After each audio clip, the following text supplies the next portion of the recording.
ਦੋਸਤੋ ਜਿਹੜਾ ਕਵਿਤਾ ਦਾ ਜੀਵਨ ਸਫ਼ਰ ਹੈ ਉਹ ਕਈ ਵਾਰੀ ਬੰਦੇ ਦੇ ਜਨਮ ਤੋਂ ਵੀ ਪਹਿਲਾਂ ਸ਼ੁਰੂ ਹੋ ਜਾਂਦਾ ਅਤੇ ਬੰਦੇ ਦੀ ਜ਼ਿੰਦਗੀ ਤੋਂ ਬਾਅਦ ਵੀ ਉਹ ਦੁਨੀਆ 'ਚ ਵਿਚਰਦਾ ਰਹਿੰਦਾ।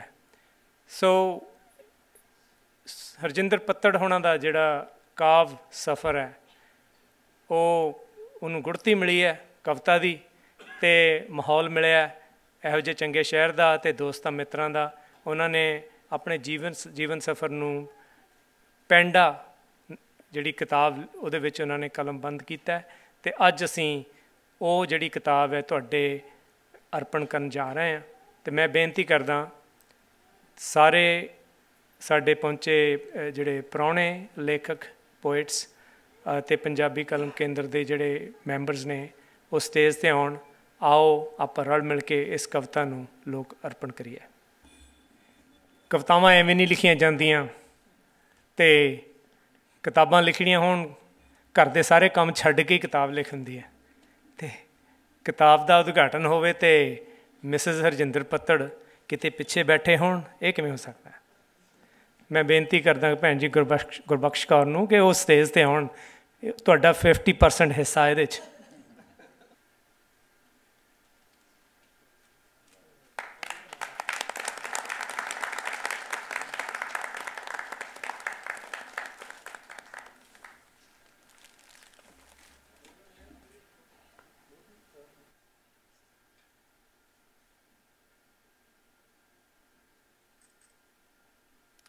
ਬਹੁਤ ਬਹੁਤ ਮੁਬਾਰਕਾਂ।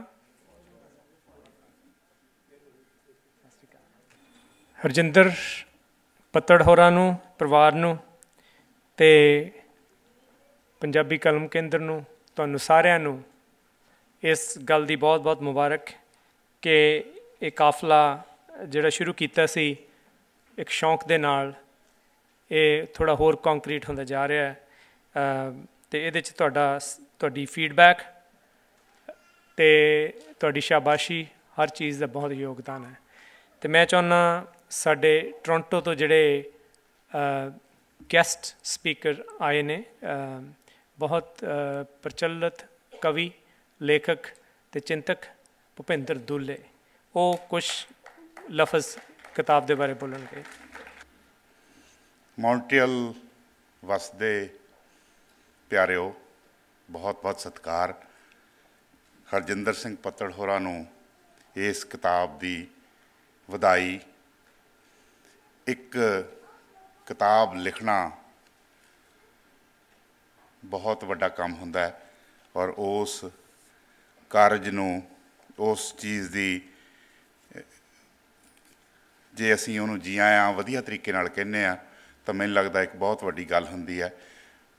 ਮੈਂ ਇੱਥੇ ਸਾਡੇ ਬੜੇ ਵੱਡੇ ਸ਼ਾਇਰ ਨੇ ਨਵਤੇਜ ਭਾਰਤੀ ਜੀ, ਉਹਨਾਂ ਦੀ ਇੱਕ ਗੱਲ ਨੂੰ ਕੋਟ ਕਰਦਾ ਹੋਇਆ ਆਪਣੀ ਗੱਲ ਨੂੰ ਸ਼ੁਰੂ ਕਰਾਂਗਾ। ਭਾਰਤੀ ਸਾਹਿਬ ਦਾ ਇਹ ਕਹਿਣਾ ਸੀ ਇਸ ਕਿਤਾਬ ਦੇ ਬਾਰੇ ਜਾਂ ਔਨ ਦਾ ਹੋਲ ਕਿਤਾਬਾਂ ਬਾਰੇ ਕਿ ਕਿਤਾਬ ਦੇ ਵਿੱਚ ਭਾਵੇਂ ਕੁਝ ਵੀ ਹੋਵੇ, ਇੱਕ ਕਿਤਾਬ ਦਾ ਪੰਜਾਬੀ ਸਾਹਿਤ ਦੇ ਵਿੱਚ ਆਉਣਾ ਹੀ ਇੱਕ ਬਹੁਤ ਵੱਡਾ ਸ਼ੁਭ ਸ਼ਗਨ ਹੁੰਦਾ ਹੈ। ਪੰਜਾਬੀ ਜ਼ੁਬਾਨ ਨੂੰ, ਪੰਜਾਬੀ ਬੋਲੀ ਨੂੰ ਜਾਂ ਕਿਸੇ ਵੀ ਭਾਸ਼ਾ ਨੂੰ ਜਿਉਂਦੇ ਰੱਖਣ ਲਈ ਜਾਂ ਉਹਦੀ ਬਿਹਤਰੀ ਲਈ। ਸੋ ਇਸ ਕਿਤਾਬ ਦਾ ਆਪਾਂ ਸਾਰੇ ਇਹਨੂੰ ਸ਼ੁਭ ਸ਼ਗਨ ਕਹਿ ਕੇ ਇਹਨੂੰ ਅਸੀਂ ਜੀ ਆਇਆਂ ਕਹਿ ਰਹੇ ਹਾਂ। ਪੰਜਾਬੀ ਜਗਤ ਵਿੱਚ, ਖਾਸ ਕਰਕੇ ਪੰਜਾਬੀ ਸਾਹਿਤ ਜਗਤ ਵਿੱਚ ਅੱਜ ਬਹੁਤ ਸਾਰੀ ਕਵਿਤਾ ਲਿਖੀ ਜਾ ਰਹੀ ਹੈ। ਇਹ ਜ਼ਰੂਰੀ ਨਹੀਂ ਹੁੰਦਾ ਕਿ ਹਰ ਲਿਖੀ ਜਾਣ ਵਾਲੀ ਕਵਿਤਾ ਅਮਰ ਹੋਵੇ ਅਤੇ ਅਮਿੱਟ ਛਾਪ ਛੱਡੇ। ਅਜਿਹੀ ਕਵਿਤਾ ਤਾਂ ਕਦੇ ਕਦੇ ਹੀ ਉਗਮਦੀ ਹੈ ਜਿਸ ਨੂੰ ਵਾਰ-ਵਾਰ ਪੜ੍ਹਨ ਸੁਣਨ ਨੂੰ ਜੀ ਕਰੇ ਅਤੇ ਆਨੰਦਿਤ ਹੋ ਜਾਈਏ। ਪੈਂਡਾ ਕਾਵਿ ਸੰਗ੍ਰਹਿ ਪੜ੍ਹਦਿਆਂ ਮੈਨੂੰ ਕਈ ਕਵਿਤਾਵਾਂ ਵਿੱਚੋਂ ਅਜਿਹਾ ਅਹਿਸਾਸ ਹੋਇਆ ਹੈ। ਪੈਂਡਾ ਪੁਸਤਕ ਪੜ੍ਹਦਿਆਂ ਮੈਂ ਕਿਸੇ ਇੱਕ ਨਹੀਂ ਬਲਕਿ ਕਈ ਪੈਂਡਿਆਂ ਦਾ ਪ੍ਰਭਾਵ ਲਿਆ ਹੈ। ਜੀਵਨ ਦੇ ਪੈਂਡੇ ਗਾਉਂਦਾ ਕਵੀ ਕਦੇ ਦਰਿਆ ਬਣ ਕੇ ਪੈਂਡਾ ਤੈਅ ਕਰਦਾ ਹੈ, ਕਦੇ ਹਵਾ ਬਣ ਕੇ ਰੁਮਕਦਾ ਹੈ, ਕਦੇ ਰੁੱਖ ਦਾ ਜੀਵਨ ਜਿਉਂਦਾ ਹੈ, ਕਦੇ ਪੰਛੀ ਦੀ ਉਡਾਰੀ ਭਰਦਾ ਹੈ ਤੇ ਕਦੇ ਸੂਰਜ ਬਣ ਸਫ਼ਰ ਕਰਦਾ ਹੈ। ਇਸ ਦੀ ਮਿਸਾਲ ਮੈਂ ਕੁਝ ਕਵਿਤਾਵਾਂ ਵਜੋਂ ਦੇਵਾਂਗਾ। ਉਹ ਕਵਿਤਾਵਾਂ ਦਾ ਮੈਂ ਜ਼ਿਕਰ ਇੱਥੇ ਕਰਾਂਗਾ, ਕਵਿਤਾਵਾਂ ਪੜ੍ਹਾਂਗਾ ਨਹੀਂ, ਕਵਿਤਾਵਾਂ ਮੈਂ ਤੁਹਾਡੇ 'ਤੇ ਛੱਡ ਰਿਹਾ। ਤੁਸੀਂ ਪੈਂਡਾ ਪੁਸਤਕ ਨੂੰ ਪੜ੍ਹੋਗੇ ਅਤੇ ਫਿਰ ਉਹ ਪ੍ਰਭਾਵ ਤੁਸੀਂ ਵੀ ਮੇਰੇ ਵਰਗਾ ਲਓਗੇ। ਕੁਝ ਕਵਿਤਾਵਾਂ ਜਿਹੜੀਆਂ ਇਸ ਕਿਤਾਬ ਵਿੱਚ ਨੇ, ਜਿਵੇਂ ਮੈਂ ਦਰਿਆ ਬਣ ਗਿਆ, ਕਵਿਤਾ ਹੈ ਪੰਛੀ ਨੂੰ ਮੈਂ ਕਿਹਾ। ਇੱਕ ਹੈ ਨੀ ਹਵਾਏ। ਇਸੇ ਤਰ੍ਹਾਂ ਇੱਕ ਕਵਿਤਾ ਹੈ ਸੂਰਜ ਛਿਪਣ ਤੋਂ ਪਹਿਲਾਂ। ਫਿਰ ਇਸੇ ਤਰ੍ਹਾਂ ਇੱਕ ਹੈ ਅਖੇ ਤੂੰ ਰੁੱਖ ਬਣ ਜਾ। ਇਸ ਤਰ੍ਹਾਂ ਦੀਆਂ ਕਵਿਤਾਵਾਂ ਵਿੱਚੋਂ ਇਹ ਮਿਸਾਲਾਂ ਮਿਲਦੀਆਂ ਨੇ ਇਸ ਕਵੀ ਦੇ ਸਫ਼ਰ ਦੀਆਂ, ਪੈਂਡੇ ਦੀਆਂ। ਹਰ ਸ਼ਾਇਰ ਦੀਆਂ ਆਪਣੀਆਂ ਭਾਵਨਾਵਾਂ ਹੁੰਦੀਆਂ ਹਨ, ਆਪਣੀਆਂ ਸੀਮਾਵਾਂ ਹੁੰਦੀਆਂ ਹਨ ਅਤੇ ਵੱਖੋ ਵੱਖਰੇ ਵਿਸ਼ੇ ਹੁੰਦੇ ਹਨ ਜੋ ਉਸ ਦੇ ਚੇਤ ਜਾਂ ਅਵਚੇਤ ਵਿੱਚ ਪਏ ਉਸ ਨੂੰ ਲਿਖਣ ਲਈ ਪ੍ਰੇਰਦੇ ਹਨ। ਹਰਜਿੰਦਰ ਪੱਤੜ ਕੋਲ ਵੀ ਬਹੁਤ ਵਿਸ਼ੇ ਹਨ ਜੋ ਇਸ ਪੁਸਤਕ ਵਿੱਚ ਵੇਖੇ ਜਾ ਸਕਦੇ ਹਨ, ਪਰ ਮੈਨੂੰ ਦੋ ਪ੍ਰਮੁੱਖ ਰੰਗਾਂ ਨੇ ਟੁੰਬਿਆ ਹੈ। ਇੱਕ ਹੈ ਇਸ ਕਿਤਾਬ ਵਿੱਚ ਕੁਦਰਤ ਦਾ ਵਰਣਨ ਅਤੇ ਦੂਸਰਾ ਹੈ ਬੱਚਿਆਂ ਦੀ ਕਵਿਤਾ ਵਿੱਚ ਮੌਜੂਦਗੀ। ਇਹ ਰੰਗ ਕਿਸੇ ਨਾ ਕਿਸੇ ਰੂਪ ਵਿੱਚ ਕਿਤਾਬ ਦੀਆਂ ਬਹੁਤ ਸਾਰੀਆਂ ਕਵਿਤਾਵਾਂ ਵਿੱਚ ਹਾਜ਼ਰ ਹਨ। ਪਹਿਲਾਂ ਕੁਦਰਤ ਬਾਰੇ। ਮੈਨੂੰ ਇਸ ਕਿਤਾਬ ਵਿੱਚ ਕੁਦਰਤ ਸੰਬੰਧੀ ਕਵਿਤਾਵਾਂ ਸੱਚਮੁੱਚ ਕੁਦਰਤੀ ਲੱਗੀਆਂ, ਜਾਂ ਜੇ ਇਹ ਕਹਿ ਲਿਆ ਜਾਵੇ ਕਿ ਕੁਦਰਤੀ ਹੀ ਲਿਖ ਹੋਈਆਂ ਹੋਣ। ਮੈਨੂੰ ਇੰਝ ਲੱਗਦਾ ਹੈ ਕਿ ਕਵੀ ਨੂੰ ਜੋ ਕਵਿਤਾ ਉਤਰੀ ਉਸਨੇ ਸਫ਼ਿਆਂ 'ਤੇ ਉੱਕਰ ਦਿੱਤੀ। ਇਸ ਵਿੱਚ ਆਪਣੇ ਵੱਲੋਂ ਨਾ ਉਹਨੇ ਕੋਈ ਵਾਧੂ ਅੱਖਰ ਜੋੜਿਆ ਅਤੇ ਨਾ ਘਟਾਇਆ, ਅਤੇ ਸਹੀ ਰੂਪ ਵਿੱਚ ਇਹੀ ਕਵਿਤਾ ਹੁੰਦੀ ਹੈ। ਇਹਨਾਂ ਨਜ਼ਮਾਂ ਵਿੱਚ ਸਾਦਗੀ, ਤਾਜ਼ਗੀ, ਸੁੱਚਾਪਣ, ਸੁਹੱਪਣ, ਨਿਰਮਲਤਾ ਅਤੇ ਸਪਸ਼ਟਤਾ ਹੈ। ਦੋ ਕਵਿਤਾਵਾਂ ਦਾ ਮੈਂ ਜ਼ਿਕਰ ਕਰਾਂਗਾ, ਪੜ੍ਹਿਓ ਤੁਸੀਂ। ਉਹ ਹਨ ਪੰਛੀ ਨੂੰ ਮੈਂ ਕਿਹਾ। ਅਸੀਂ ਰਾਹ 'ਚ ਆਉਂਦੇ ਪੜ੍ਹਦੇ ਆਏ ਹਾਂ। ਪੰਛੀ ਨੂੰ ਮੈਂ ਕਿਹਾ। ਅਤੇ ਇੱਕ ਕਵਿਤਾ ਹੈ ਰੰਗਲੀ ਚਿੜੀ। ਬਹੁਤ ਹੀ ਖੂਬਸੂਰਤ ਨਜ਼ਮ ਹੈ ਰੰਗਲੀ ਚਿੜੀ। ਅੱਛਾ, ਇਸ ਕਾਵਿ ਸੰਗ੍ਰਹਿ ਦੀ ਦੂਸਰੀ ਪ੍ਰਾਪਤੀ ਹੈ ਬੱਚੇ ਦੀ ਕਵਿਤਾ ਵਿੱਚ ਮੌਜੂਦਗੀ।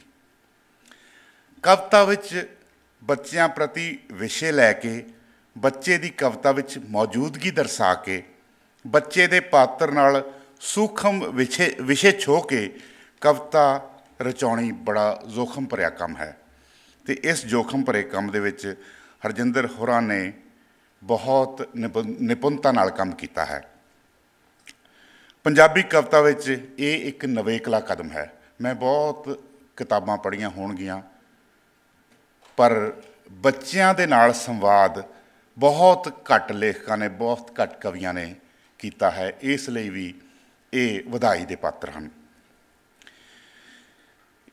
ਇਸ ਰੰਗ ਦੀਆਂ ਕਵਿਤਾਵਾਂ ਦੀ ਬਹੁਲਤਾ ਅਗਲੀ ਪੀੜ੍ਹੀ ਨੂੰ ਨਾਲ ਜੋੜਨ ਦਾ ਯਤਨ ਹੈ ਅਤੇ ਕਵੀ ਦੀ ਨਵੀਂ ਪੀੜ੍ਹੀ ਬਾਰੇ ਚਿੰਤਾ ਅਤੇ ਉਤੇਜਨਾ ਵੀ ਹੈ। ਟਾਈਮ ਚੇਂਜ, ਐਨਕ, ਬੱਚਾ ਪਾਸ ਮੈਂ ਫੇਲ ਅਤੇ ਹੋਰ ਬਹੁਤ ਸਾਰੀਆਂ ਕਵਿਤਾਵਾਂ ਇਸ ਰੰਗ ਦੀਆਂ ਹਨ।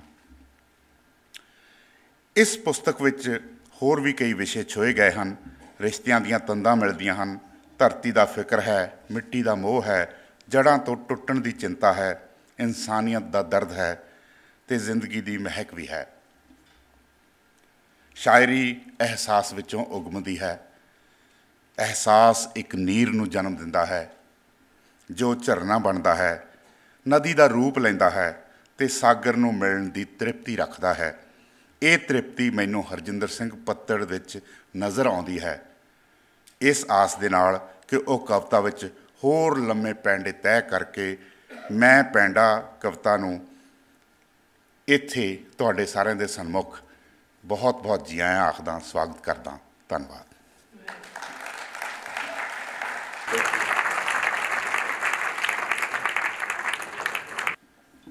ਤੁਹਾਡੇ ਸੋਹਣੇ ਲਫ਼ਜ਼ਾਂ ਲਈ ਅਤੇ ਤੁਹਾਡੇ ਇਸ ਐਨਾਲਿਸਿਸ ਲਈ ਬਹੁਤ ਬਹੁਤ ਮੁਬਾਰਕਾਂ। ਮੈਂ ਬੇਨਤੀ ਕਰਦਾ ਭੈਣ ਜੀ ਸੁਰਜੀਤ ਕੌਰ ਹੋਣਾ ਨੂੰ ਜਿਹੜੇ ਟੋਰਾਂਟੋ ਤੋਂ ਆਏ ਨੇ, ਤੇ ਉਹਨਾਂ ਬਾਰੇ ਅਸੀਂ ਹੋਰ ਤੁਹਾਨੂੰ ਜਾਣਕਾਰੀ ਦੇਵਾਂਗੇ ਤੇ ਨਜ਼ਮਾਂ ਵੀ ਸੁਣਾਂਗੇ। ਦੋ ਲਫ਼ਜ਼ ਪੈਂਡਾ ਬਾਰੇ ਭੈਣ ਜੀ ਸੁਰਜੀਤ ਕੌਰ।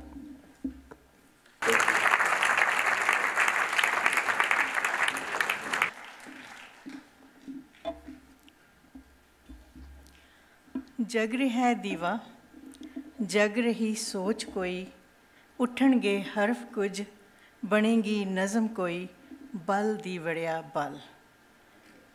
शब्दां दी लोए बैठे सारे सत्कारयोग सज्जनां नूं हरजिंदर सिंह पत्तड़ दी किताब बारे बहुत संखेप विच दस रही हाँ कि सूखम भावी कवि हरजिंदर सिंह पत्तड़ ਦੀ ਪਲੇਠੀ ਕਾ ਪੁਸਤਕ ਪੈਂਡਾ ਦੀ ਆਮਦ ਤੇ ਕਵੀ ਨੂੰ ਵਧਾਈ ਦਿੰਦੇ ਹੋਏ ਕਿਤਾਬ ਬਾਰੇ ਸੰਖੇਪ ਜਿਹੀ ਗੱਲ ਉਸ ਦੀ ਕਵਿਤਾ ਤੋਂ ਹੀ ਸ਼ੁਰੂ ਕਰਦੀਆਂ।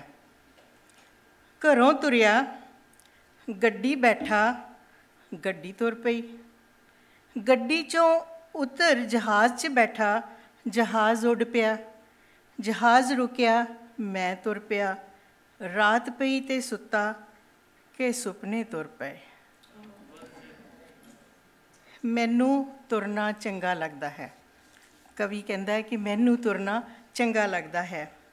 ਬਹੁਤ ਖੂਬਸੂਰਤ ਅਤੇ ਲੁਭਾਵਨਾ ਲੱਗਦਾ ਹੈ ਅਤੇ ਜਹਾਜ਼ ਦੇ ਤੁਰਨ ਦੇ ਨਾਲ ਨਾਲ ਸੁਪਨਿਆਂ ਦਾ ਤੁਰਨਾ। ਸੱਚ ਹੈ, ਮਨੁੱਖ ਜਦੋਂ ਘਰੋਂ ਬਾਹਰ ਪੈਰ ਧਰਦਾ ਹੈ ਤਾਂ ਰੋਟੀ ਉਸ ਦਾ ਸੁਪਨਾ ਬਣ ਜਾਂਦੀ ਹੈ। ਕਵੀ ਦੀ ਕਵਿਤਾ ਦਾ ਸਾਰ ਵੀ ਇਹੀ ਹੈ ਅਤੇ ਉਹ ਸੁਪਨਮਈ ਸੁਪਨਿਆਂ ਦੀ ਪੂਰਤੀ ਲਈ ਕੀਤਾ ਉਸ ਦਾ ਪੈਂਡਾ। ਇਸ ਪੁਸਤਕ ਵਿੱਚ ਸਫ਼ਰ ਦਾ ਬਾਰ-ਬਾਰ ਜ਼ਿਕਰ ਆਇਆ ਹੈ। ਜੇ ਵੇਖਿਆ ਜਾਵੇ ਤਾਂ ਪੈਂਡਾ ਹਰ ਮਨੁੱਖ ਦੇ ਸਫ਼ਰ ਦੀ ਕਵਿਤਾ ਹੈ, ਸਾਡੇ ਸਾਰਿਆਂ ਦੇ ਸਫ਼ਰ ਦੀ ਕਵਿਤਾ ਹੈ ਅਤੇ ਅੱਗੇ ਤੋਂ ਅੱਗੇ ਤੁਰਨ ਦੀ ਕਵਿਤਾ ਹੈ, ਉਸ ਦੇ ਕੀਤੇ ਸੰਘਰਸ਼ ਦੀ ਕਵਿਤਾ ਹੈ। ਕਿਉਂਕਿ ਸਫ਼ਰ ਹੀ ਜ਼ਿੰਦਗੀ ਹੈ ਅਤੇ ਜ਼ਿੰਦਗੀ ਤੁਰਦੇ ਰਹਿਣ ਦਾ ਹੀ ਨਾਮ ਹੈ। ਬਹੁਤ ਮੁਬਾਰਕ ਗੱਲ ਹੈ ਕਿ ਕਵੀ ਨੂੰ ਤੁਰਨਾ ਚੰਗਾ ਲੱਗਦਾ ਹੈ। ਇਹ ਕਵਿਤਾ ਪੜ੍ਹਦਿਆਂ ਮੈਨੂੰ ਇੱਕ ਗੀਤ ਦੇ ਬੋਲ ਯਾਦ ਆਉਂਦੇ ਹਨ। ਜ਼ਿੰਦਗੀ ਚਲਨੇ ਕਾ ਨਾਮ, ਚਲਤੇ ਰਹੋ ਸੁਬਹ ਸ਼ਾਮ। ਕਦੇ ਕਦੇ ਉਸ ਨੂੰ ਲੱਗਦਾ ਹੈ ਕਿ ਉਹ ਦਰਿਆ ਵਾਂਗ ਤੁਰਦਾ ਤੁਰਦਾ ਮੌਂਟਰੀਅਲ ਆ ਕੇ ਜੰਮ ਗਿਆ ਹੈ। ਆਪਣੀ ਧਰਤੀ ਦੀ ਖਿੱਚ ਅਜੇ ਵੀ ਉਸ ਨੂੰ ਸਤਾਉਂਦੀ ਹੈ। ਉਹ ਆਪਣੀ ਮਾਤ ਭੂਮੀ ਦੀ ਮਿੱਟੀ ਅੱਗੇ ਤਰਲਾ ਕਰਦਾ ਹੈ, ਥੋੜ੍ਹਾ ਜਿਹਾ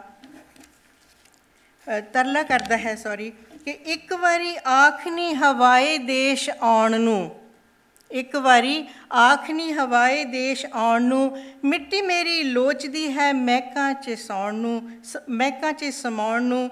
ਭੈੜਾ ਪਰਦੇਸ ਨਹੀਂ ਹੁਣ ਬਹੁਤ ਮੈਂ ਹੰਢਾ ਲਿਆ, ਥੋੜ੍ਹਾ ਜਿਹਾ ਪਾ ਕੇ ਕਿੰਨਾ ਕੁਛ ਮੈਂ ਗਵਾ ਲਿਆ। ਜ਼ਿੰਦਗੀ ਵਿੱਚ ਸਾਡੇ ਸਾਰਿਆਂ ਦੇ ਆਪੋ ਆਪਣੇ ਵਗੋਚੇ, ਆਪੋ ਆਪਣੇ ਤਜਰਬੇ ਹੁੰਦੇ ਹਨ, ਪਰ ਕੋਈ ਵਿਰਲਾ ਹੀ ਉਹਨਾਂ ਨੂੰ ਸ਼ਬਦਾਂ ਦਾ ਰੂਪ ਦੇ ਸਕਦਾ ਹੈ। ਜ਼ਿੰਦਗੀ ਦੇ ਹਰ ਰੰਗ ਨੂੰ ਆਪਣੇ 'ਚ ਸਮੋਈ ਬੈਠੀ ਹੈ ਇਹ 71 ਕਵਿਤਾਵਾਂ ਅਤੇ 99 ਸਫ਼ਿਆਂ 'ਚ ਫੈਲੀ ਹੋਈ ਪੁਸਤਕ ਪੈਂਡਾ। ਇਸ ਦੇ ਸਰਵਰਕ 'ਤੇ ਛਪਿਆ ਹੋਇਆ ਦਿਲਕਸ਼ ਸ਼ੈਲੀ ਵਿੱਚ ਲਿਖਿਆ ਇਸ ਦਾ ਸਿਰਲੇਖ ਪੈਂਡਾ ਸੋਚਣ ਲਾ ਦਿੰਦਾ ਹੈ।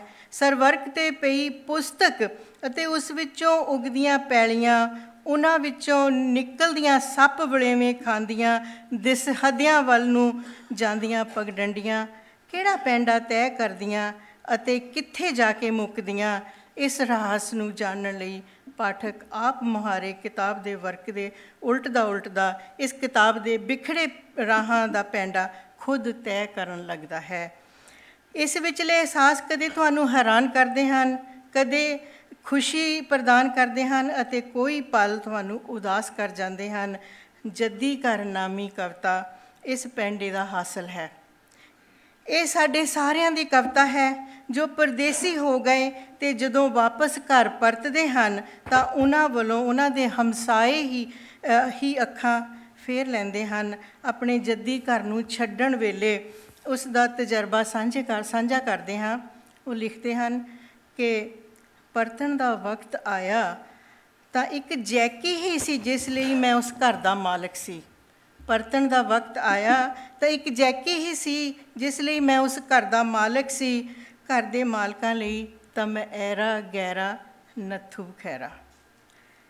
ਅੱਗੇ ਉਹ ਲਿਖਦੇ ਨੇ ਕਿ ਖੁਦ ਹੀ ਲਏ ਦੇਸ਼ ਨਿਕਾਲੇ ਦੀ, ਹਾਂ ਇਹ ਸਜ਼ਾ ਮੁਨਾਸਿਬ ਹੈ। ਖੁਦ ਹੀ ਲਏ ਦੇਸ਼ ਨਿਕਾਲੇ ਦੀ, ਹਾਂ ਇਹ ਸਜ਼ਾ ਮੁਨਾਸਿਬ ਹੈ। ਇੱਥੇ ਉਹ ਸਾਡੀ ਪੀੜ੍ਹੀ ਲਈ ਜੋ ਦੇਸ਼ ਛੱਡ ਪਰਦੇਸ ਆ ਵਸੀ ਲਈ ਬਹੁਤ ਵੱਡਾ ਸਵਾਲ ਖੜਾ ਕਰਦਾ ਹੈ ਕਿ ਸੁਪਨੇ ਪੂਰੇ ਕਰਨ ਲਈ ਪਰਦੇਸਾਂ ਵੱਲ ਭੱਜੇ ਆਏ ਪਰਦੇਸੀਆਂ ਨੇ ਆਖਰ ਕੀ ਖੋਇਆ ਤੇ ਕੀ ਪਾਇਆ।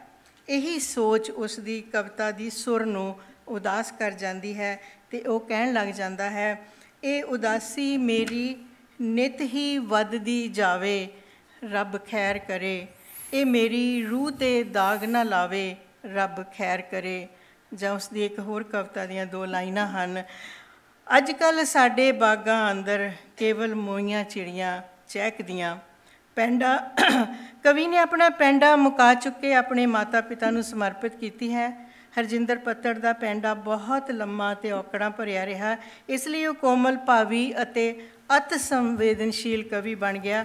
ਪਿਛੋਕੜ ਉਸ ਨੂੰ ਭੁੱਲਦਾ ਨਹੀਂ। ਆਪਣੀ ਕਾਵਿ ਪ੍ਰਕਿਰਿਆ ਬਾਰੇ ਉਹ ਲਿਖਦਾ ਹੈ ਕਿ ਉਹ ਕੁਦਰਤ ਨਾਲ ਇੱਕਮਿਕ ਹੋ ਕੇ ਕਾਵਿ ਰਚਨਾ ਕਰਦਾ ਹੈ। ਜਿਵੇਂ ਕਿ ਹੁਣੇ ਭੁਪਿੰਦਰ ਦੁੱਲੇ ਹੋਰਾਂ ਨੇ ਤੁਹਾਨੂੰ ਦੱਸਿਆ ਕਿ ਉਹਨਾਂ ਦੀਆਂ ਕੁਦਰਤ ਬਾਰੇ ਲਿਖੀਆਂ ਕਵਿਤਾਵਾਂ ਬਹੁਤ ਹੀ ਖੂਬਸੂਰਤ ਹਨ। ਆਪਣੇ ਬੈਕਯਾਰਡ ਵਿੱਚ ਝੋਲਵੀਂ ਕੁਰਸੀ 'ਤੇ ਬਹਿ ਕੇ ਪੰਛੀਆਂ ਨਾਲ ਗੱਲਾਂ ਕਰਨਾ ਅਤੇ ਉਹਨਾਂ ਦਾ ਸੰਗੀਤ ਸੁਣਨਾ ਉਸੇ ਦੇ ਹਿੱਸੇ ਆਇਆ ਹੈ। ਉਸ ਦਾ ਕੁਦਰਤ ਅਤੇ ਪੰਛੀਆਂ ਨੂੰ ਪਿਆਰ ਕਰਨਾ ਇਸ ਹੱਦ ਤੱਕ ਚਲਾ ਜਾਂਦਾ ਹੈ ਕਿ ਉਹ ਚਿੜੀ ਦੇ ਆਲ੍ਹਣੇ ਨੂੰ ਮੀਂਹ ਤੋਂ ਬਚਾਉਣ ਲਈ ਉਸ 'ਤੇ ਛੱਤ ਪਾ ਦਿੰਦਾ ਹੈ। ਉਹ ਬੱਚਿਆਂ ਨਾਲ ਅਤੇ ਉਹਨਾਂ ਬਾਰੇ ਵੀ ਬਹੁਤ ਗੱਲਾਂ ਕਰਦਾ ਹੈ। ਇਸ ਬਾਰੇ ਵੀ ਮੈਂ ਦੁਹਰਾਵਾਂਗੀ ਨਹੀਂ ਕਿਉਂਕਿ ਭੁਪਿੰਦਰ ਦੁੱਲੇ ਹੁਣੀ ਗੱਲ ਕਰ ਚੁੱਕੇ ਨੇ। ਇਸ ਕਿਤਾਬ ਵਿੱਚ ਲੰਮੇ ਅਤੇ ਛੋਟੇ ਆਕਾਰ ਦੀਆਂ ਕਵਿਤਾਵਾਂ ਅਤੇ ਇੱਕ ਅੱਧ ਗਜ਼ਲ ਵੀ ਸ਼ਾਮਲ ਹੈ।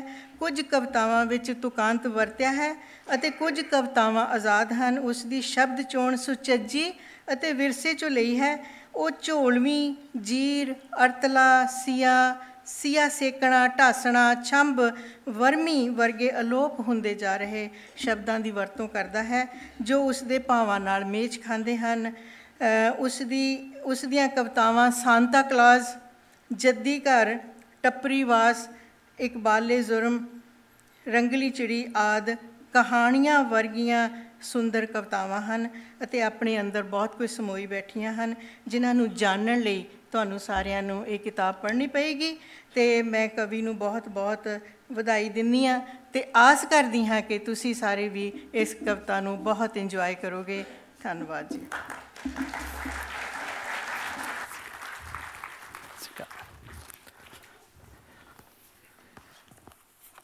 ਸੁਰਜੀਤ ਜੀ ਬਹੁਤ ਬਹੁਤ ਸ਼ੁਕਰੀਆ ਤੁਹਾਡੇ।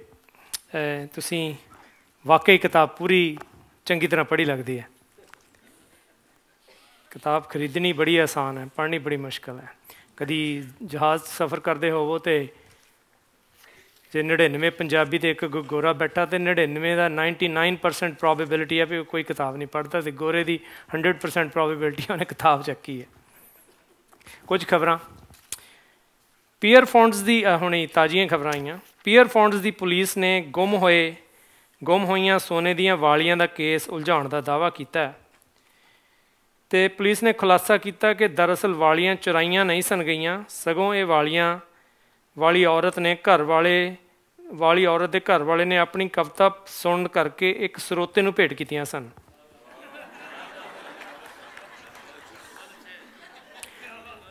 ਪੁਲਿਸ ਨੇ ਕਵੀ ਦਾ ਨਾਂ ਦੱਸਣ ਤੋਂ ਇਨਕਾਰ ਕਰ ਦਿੱਤਾ ਹੈ। ਚੋਰੀ ਦੀ ਇੱਕ ਹੋਰ ਘਟਨਾ ਪਿੰਡ ਲਸਾਲ 'ਚ ਵਾਪਰੀ, ਜਿੱਥੇ ਸਰਦਾਰ ਸੁਰਿੰਦਰਪਾਲ ਸਿੰਘ ਦੇ ਘਰੋਂ ਚੋਰਾਂ ਨੇ ਸੰਨ ਲਾ ਕੇ 21 ਗਜ਼ਲਾਂ, 51 ਨਜ਼ਮਾਂ ਅਤੇ 101 ਹਾਈਕੂ ਚੋਰੀ ਕੀਤੇ।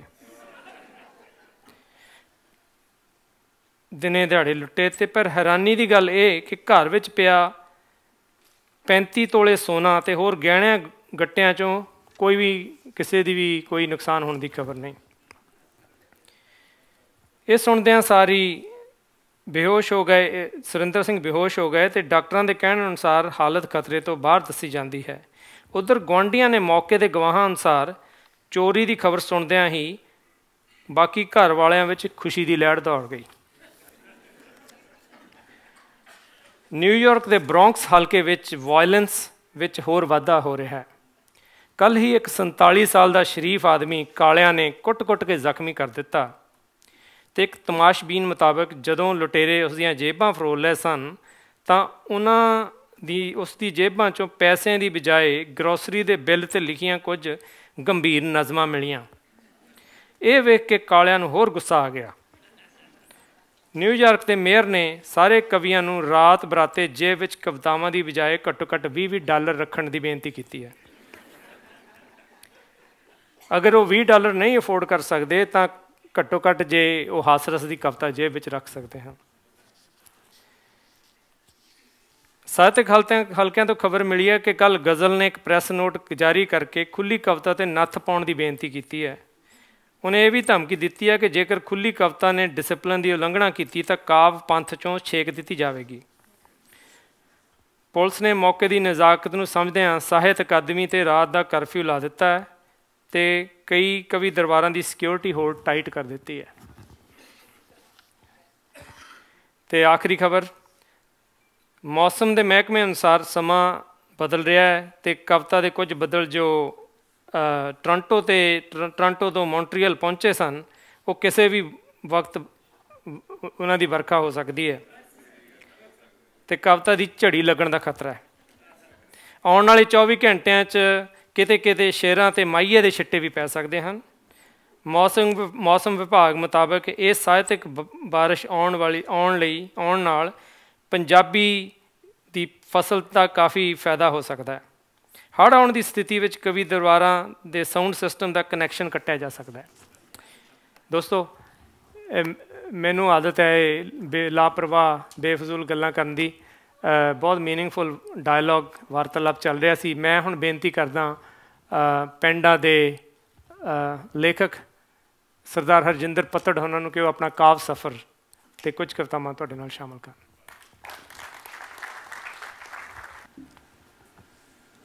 ਦੋਸਤੋ, ਬਹੁਤ ਬਹੁਤ ਪਿਆਰ ਅਤੇ ਸਤਿ ਸ੍ਰੀ ਅਕਾਲ ਅਤੇ ਨਮਸਕਾਰ।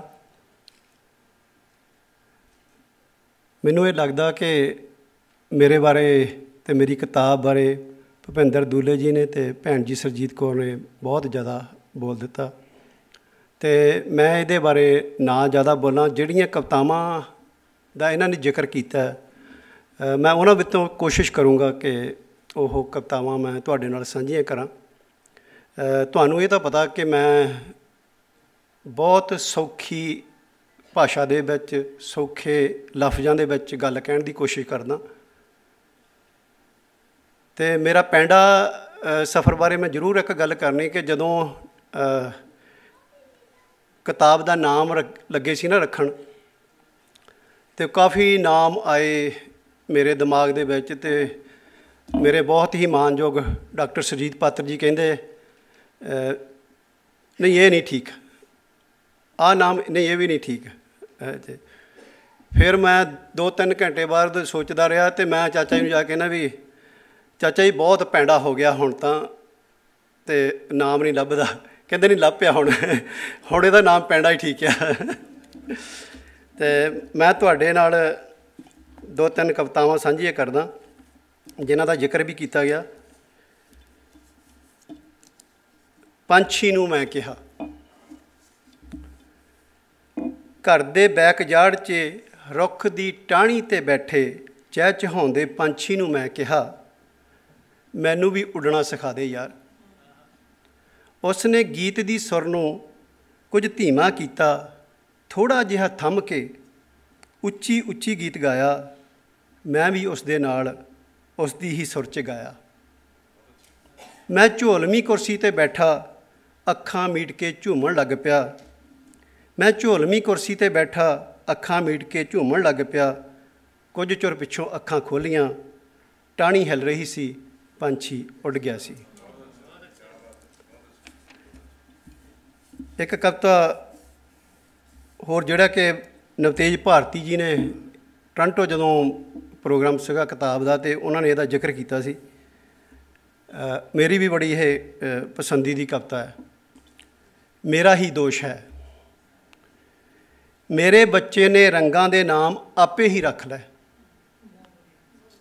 ਉਹ ਚਿੱਟੇ ਨੂੰ ਦੁੱਧ ਰੰਗ, ਲਾਲ ਨੂੰ ਲਹੂ ਰੰਗ, ਕਾਲੀ ਨੂੰ ਰਾਤ ਰੰਗ, ਨੀਲੇ ਨੂੰ ਰੱਬ ਰੰਗ, ਪੀਲੇ ਨੂੰ ਝੰਡਾ ਰੰਗ। ਉਹ ਇੰਜ ਰੰਗਾਂ ਦੇ ਨਾਮ ਲਿਆ ਕਰੇ, ਮੈਨੂੰ ਰੰਗਾਂ ਵਿੱਚ ਰੰਗ ਦਿਆ ਕਰੇ। ਹੁਣ ਉਹ ਕੁਝ ਵੱਡਾ ਹੋ ਗਿਆ ਹੈ ਅਤੇ ਉਹ ਮੇਰੇ ਸਿਖਾਏ ਹੋਏ ਰੰਗਾਂ ਦੇ ਨਾਮ ਜਿਵੇਂ white, green, red, black, blue ਅਤੇ ਯੈਲੋ ਬੜੇ ਸਾਫ਼ ਕਹਿ ਲੈਂਦਾ ਹੈ। ਪਰ ਇਹਨਾਂ ਰੰਗਾਂ ਵਿੱਚ ਮੈਨੂੰ ਰੰਗਾਂ ਵਿੱਚ ਰੰਗਣ ਦੀ ਸਮਰੱਥਾ ਨਹੀਂ। ਪਰ ਇਹਨਾਂ ਰੰਗਾਂ ਵਿੱਚ ਮੈਨੂੰ ਰੰਗਾਂ ਵਿੱਚ ਰੰਗਣ ਦੀ ਸਮਰੱਥਾ ਨਹੀਂ, ਬੱਚੇ ਦਾ ਨਹੀਂ, ਮੇਰਾ ਹੀ ਕਸੂਰ ਹੈ। ਇੱਕ ਕਵਿਤਾ ਦਾ ਬਹੁਤ ਜ਼ਿਕਰ ਵਾਰ-ਵਾਰ ਹੋਇਆ, ਉਹ ਹੈ ਰੰਗਲੀ ਚਿੜੀ। ਉਹ ਮੈਂ ਤੁਹਾਡੇ ਨਾਲ ਸਾਂਝੀ ਕਰਾਂ।